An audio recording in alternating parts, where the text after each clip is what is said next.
a beginner at darts and you just want to get into the sport and have no idea where to start, well, let's go through some of the fundamentals that can get you started in darts. So a really big one, and one that's overlooked far too often when beginning darts, is the foot position. Now, some people stand front on, like Luke Humphries. Some people, like Michael Van Gerwen, are right up against the hockey, leaning into the board and hinging in, getting as close as they can.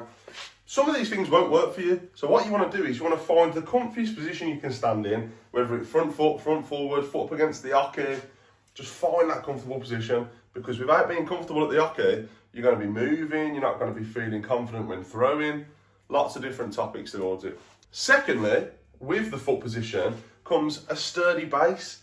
Now, I can't tell you enough that as a beginner, I see so many people picking up darts, waving around, all the moving parts. You know, the best way I can describe it is, can you imagine if you're trying to keep something bang in line and you're adding extra angles to it? The best way to start is to keep the dart in your arm, straight, hinge from the elbow and follow it through. And that's the best way to keep it straight as a beginner. Following on from this, you'll start to get a bit more of a balance, a bit more of a straight throw. And as you'll see, one other key factor is the follow through. So you want to be bringing the arm up as you release, all the way down, pushing the dart out there. The amount of times I see people not following through with the throw and just sort of stopping here or dragging.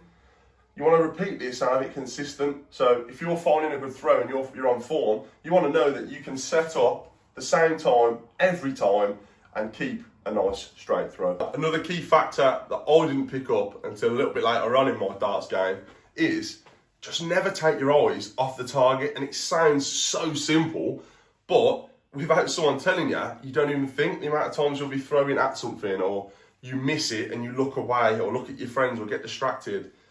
It's a game killer.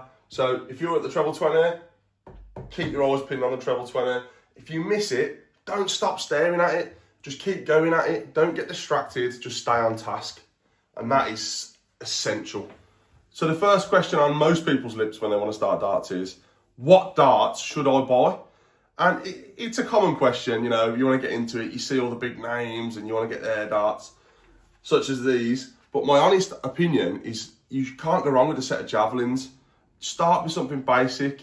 In terms of weight, I mean, I always say a good starting weight is 22.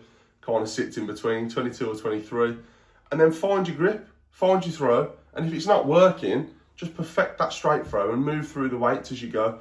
And that's the best advice I can give you. Sometimes spending bigger when you're starting out is not the way to go. Perfect your game, move forward, and like anything in sport, when you get better at it, get the better equipment. Just make sure it suits your throw. Next up, another big one is setup. What do you need to start? What board should I get? Should I get this? Should I get that? Honestly, you'll see here so this is the best board on the market you can get. This is a Blade 6 triple core.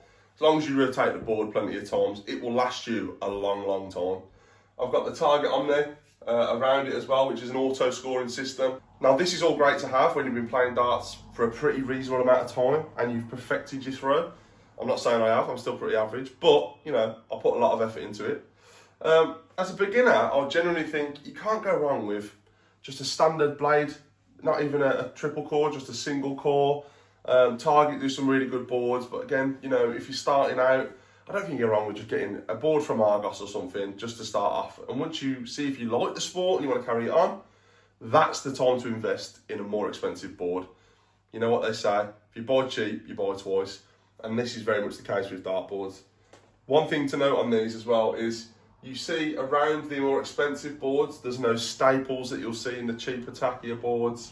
And the wires between the numbers are a lot thinner. So bounce outs are few and far between. Another essential bit of kit that I think you definitely need as a beginner is a decent dart surround. Now, the last thing you want is your partner or your mum or something moaning when you're putting 6, 7, 8 darts into a lovely plastered wall. You want a decent surround. They cost you roughly about 20, 30 quid, depending which ones you're going to get, and that's for a good quality one. And that'll set you up nicely. In terms of a light, so yeah, I wouldn't even think about getting anything like the Target Omni or the Scolia yet. I would just go for your Corona Vision, which is a really good one from Target. There's many out there. You can get the plasma, or you can just get an arc light, which is a cheap start. The only thing I would say about those lights is it does cast some really bad shadows down across the board, and it can confuse you mid-throw, which is never a good thing, and you end up counting in your head and not knowing what you're on. So yeah, I'd definitely recommend getting a full surround light as opposed to a quarter light. So now that you're all set, it's time to throw your darts and enjoy your new hobby.